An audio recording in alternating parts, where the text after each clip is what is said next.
একটা মানুষ যখন কোনো জায়গা থেকে বিদায় নেয়, সেটা হতে পারে এক জায়গা থেকে আরেক জায়গায় ট্রান্সফার হচ্ছে, এক চাকরি থেকে আর একটা চাকরিতে চলে যাচ্ছে, বা এই পৃথিবী ছেড়ে কেউ একজন চলে যাচ্ছে। তো সবাই যখন কোনো একটা জায়গা থেকে সরে যায়, কোনো একটা জায়গা থেকে যখন চলে যায়, তখন মানুষ আহ, একটা জিনিস সবসময় চায়, যে মানুষ যেন আমাকে মনে রাখে, মানুষ যেন আমাকে স্মরণ করে। তো মানুষ মানুষকে কেন স্মরণ করবে, মানুষ মানুষকে কেন মনে রাখবে?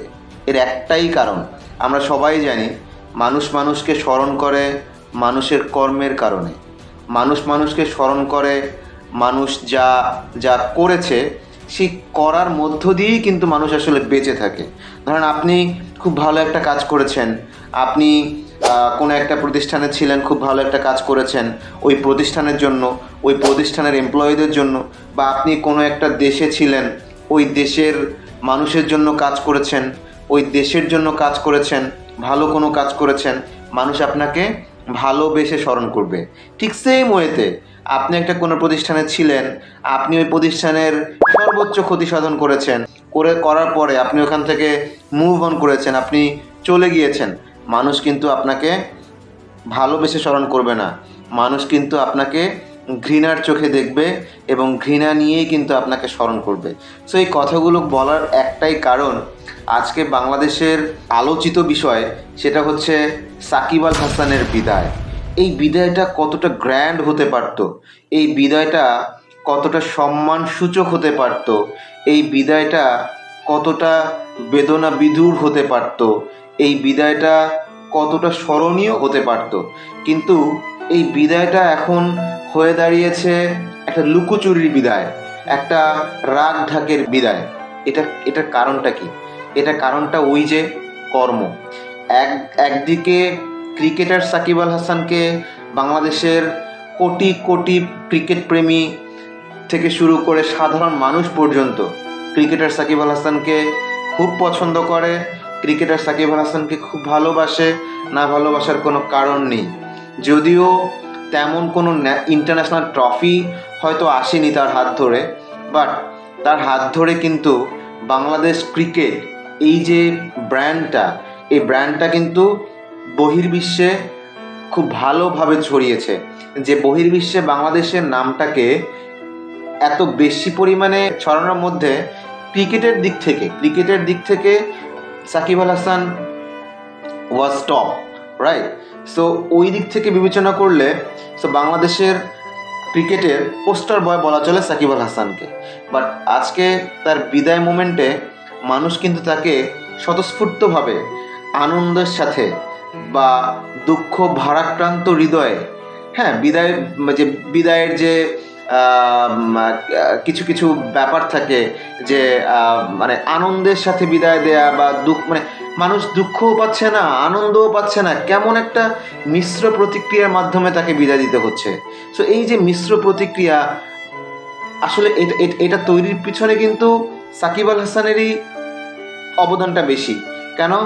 কারণ ক্রিকেটার সাকিব আল হাসানকে আমরা সবাই পছন্দ করি, যেটা আমি আগেই বললাম, but as a human being, as a person, আমরা তাকে কতটা পছন্দ করতে পারি, তার যে কার্যকলাপ, তার যে অ্যাক্টিভিটি, তার যে আচার আচরণ আমরা দেখেছি, আমরা জনগণ আমরা অবজার্ভ করেছি, সেটা কি আসলেই কি সমর্থনযোগ্য ছিল?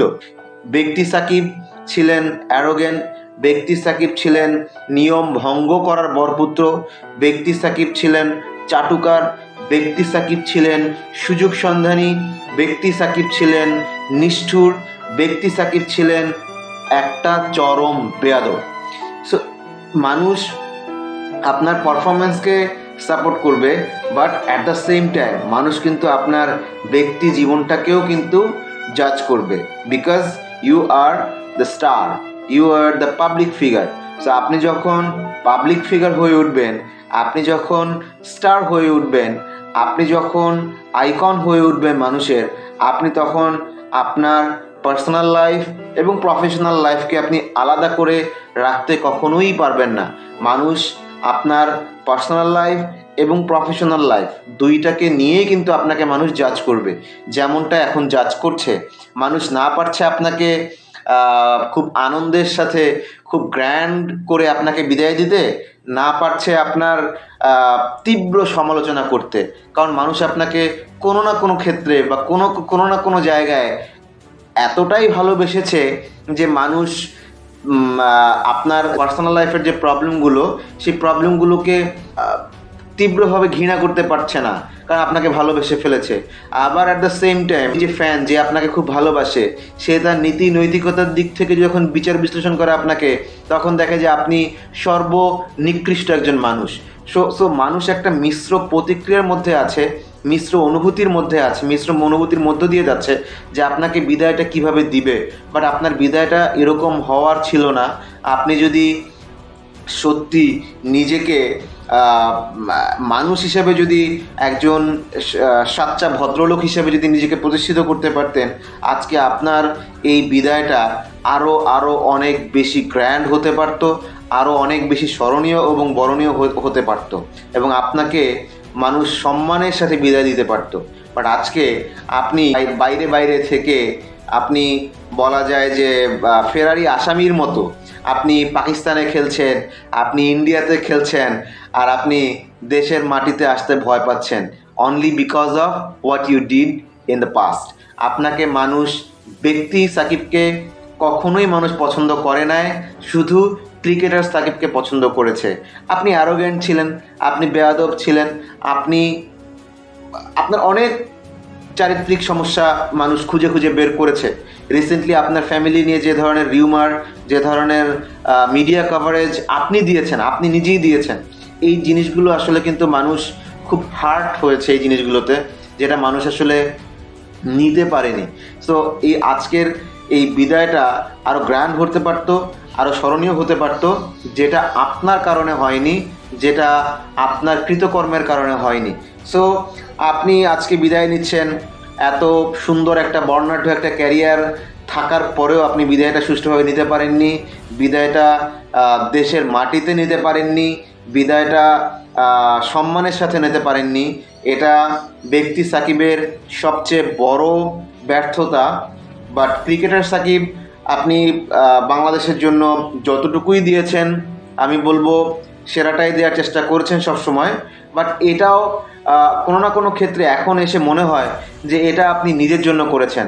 আসলে এন্ড অফ দ্য ডেতে আমি বলতে বাধ্য হচ্ছি যে আপনি বাংলাদেশের ক্রিকেটের জন্য কখনো খেলেননি, আপনি নিজের জন্য খেলেছেন।